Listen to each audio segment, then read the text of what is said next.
अस्सलाम वालेकुम, welcome to Lazeez food and more के साथ हाज़िर हैं। जैसे कि आप देख रहे हैं ज़ीरे के बिस्किट हैं, तो आज हम बनाएंगे मज़े से ज़ीरे के बिस्किट, जिसके लिए हमें चाहिए ये 1.5 प्याली आपका जो है 1 कप मक्खन है। और ये रूम टेम्परेचर का मक्खन होना चाहिए, फ्रिज का नहीं होना चाहिए। अगर फ्रिज का है तो उसका हल्का सा माइक्रोवेव कर लें कि वो हल्का सा सॉफ्ट हो जाए, और फिर उसको अच्छा सा बीट कर लें। कोई भी मिक्सचर है आपके पास तो उससे करें, हाथ से इतना अच्छा होगा नहीं। इसको हमने उस वक्त तक करना है जब तक ये अच्छा सा फ्लफी सा ना हो जाए और इसका कलर भी वाइट हो जाएगा बिल्कुल। और ये देखिए, हम इसको रोक रोक के थोड़ा सा कर रहे हैं, मिक्स कर रहे हैं साइडों से। और अब ये चीनी है, चीनी जो है ये पिसी हुई चीनी है, और इसको आपने इसके अंदर डाल के पहले हल्का सा हाथों से मिक्स करना है, फिर मशीन चलानी है, वरना वो उड़ जाता है सारा। जैसे मशीन ऑन करते हैं तो उड़ता है वो। इसमें फिर एक हम अंडा शामिल करेंगे और अंडे को भी जो है मिक्स कर लेंगे। ये सारी चीज़ें आपने 2-3 मिनट मिक्सर की मदद से मिक्स कर लेंगे। और ये वनीला एसेंस लिया, ये जो है 1 टीस्पून था। इसके अंदर 2-3 चुटकी जो है नमक जाएगा, और हाफ चम्मच से भी कम जो है इसमें बेकिंग पाउडर है। और ये 1 टीस्पून जो है ज़ीरा भुना हुआ, और ज़ीरा हल्का सा भून लें इसको आप तवे पे रख के। और अब ये इसके अंदर गया 2 कप मैदा, और इसको भी अब हम जो है मिक्स कर लेंगे। इसको हल्का सा, ये देखें आप, इसके अंदर मिक्स करके, ज़्यादा नहीं आपको मशीन चलानी है, बस इतना कि आपका ये सारा ड्राई जो है वो इसके अंदर बैटर में अच्छा सा मिक्स हो जाए। और इसकी जितने भी इंग्रेडिएंट हैं और क्वांटिटी है मैं डिस्क्रिप्शन में भी नीचे लिख दूँगी, तो वो आप नोट कर लीजिएगा। बहुत मज़े के बनते हैं ये बिस्किट। और अब देखें, बस मैंने हल्का सा इसको मिक्स किया है कि ये एक जान हो गया। अब हम इसको बाकी हाथ से कर लेंगे, और हाथ से भी आपने बहुत ज़्यादा नहीं गूंदना है, बिल्कुल हल्के हल्के हाथ से करना है, क्योंकि ये बहुत सॉफ्ट होता है। और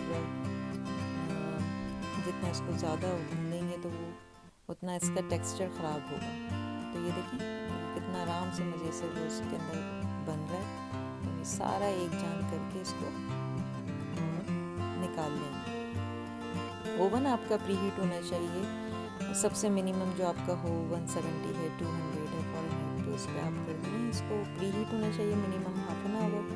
और ये देखिए अब जो है हमने इसको निकाल लिया, और अब हम इसको अच्छा सा मिक्स करेंगे। बस भूनना नहीं है बेसिकली, ये देखिए बस हमने मिक्स करना है। आपकी जो बेकिंग ट्रे है वो हल्का सा ग्रीस करके वो रेडी हो। और ये आपने जो इस तरह से किया, अब हम इसके 2 पोर्शन कर लेंगे। देखिए अब मैं इसके 2 पोर्शन करने लगी हूँ। एक को हम अभी बेल लेंगे, और एक को हम थोड़ा, जब ये इसके बिस्किट हम बना लेंगे तो फिर दूसरे को कर लेंगे। कितना सॉफ्ट है, ये बनाते बनाते ये हाथों से निकल रहा है। और जितनी अच्छी इसकी सॉफ्ट डो होगी, ये उतना ही अच्छे बिस्किट सॉफ्ट बनेंगे। ये हल्का सा इसके ऊपर वही मैदा छिड़क के, जैसे हम रोटी बेलते हैं वैसे दोनों तरफ से मैदा लगाएंगे, तो ये कि ज़रा चिपकेगा नहीं, बेलने में आसानी रहेगी। और हल्के हल्के हाथों से हम इसको, चाहे तो बेलन की मदद से कर लें, और चाहे तो अगर आपका बहुत ही ज़्यादा आपको लगता है कि बहुत ज़्यादा सॉफ्ट है, तो आप इसको हाथों से भी बड़ा कर सकते हैं। मैं यहाँ बेलन का इस्तेमाल करूँगी। इसको दोनों तरफ से हम बारीक सा बेल लेंगे, बहुत ज़्यादा ना मोटा हो ना बिल्कुल पतला हो। ये आपके ऊपर डिपेंड करता है कि आपने इसको कितना बारीक और कितना मोटा रखना है, तो अपने हिसाब से रखें। अब इसको मैंने बेल लिया, मैं इसके ऊपर हल्का सा स्प्रिंकल करूँगी ज़ीरे का, और ताकि इसके ऊपर जो एक ब्यूटी ऊपर से आ जाती है, क्योंकि अंदर तो हमने जो शामिल कर लिया वो अंदर है, ये हल्का सा ऊपर को आएगा तो वो देखने में भी खूबसूरत लगता है। और अब इसको हल्का सा बेल लेंगे ताकि हमारे ज़ीरे सेट हो जाए। और आपके पास कोई भी कटर हो, किसी भी साइज़ का आपने करना हो, कोई भी शेप रखनी हो, तो आप उससे कट कर लें। मेरे पास ये स्टील का ग्लास था, मैं इससे इसको कट कर रही हूँ। और थोड़े से मैं बड़े बिस्किट बना रही हूँ। ये खुश्की लगाने से ये फ़ायदा है कि ये आपका जो है चिपकेगा नहीं बिस्किट ग्लास में, और आराम से अलग हो जाता है। ये देखिए अब हमने आराम से बना लिए। अब हम इनको अपनी बेकिंग ट्रे में रखेंगे।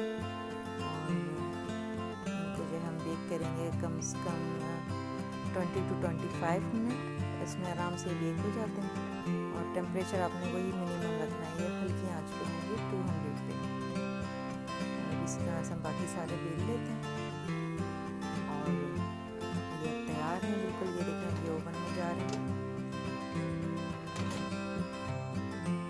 बाकी भी बना लिए थे और ये हल्के हल्के से फूलने लगे हैं। ये 10-15 मिनट के बाद ही इसमें इतनी अच्छी शेप हो गई है। अभी हमारे डन है। ये देखें, मैं आपको दिखाती हूँ पीछे से भी कितने अच्छे, और ये तोड़ के दिखाती हूँ। देखिए कितने खस्ता बिस्किट बने हैं फिर से। इनको ज़रूर बनाएं, ट्राई करें और चाय के साथ एंजॉय करें। हमें दुआ में याद रखें। फिर इंशाल्लाह मिलते हैं आपसे किसी नई वीडियो के साथ। तब तक अल्लाह हाफ़िज़।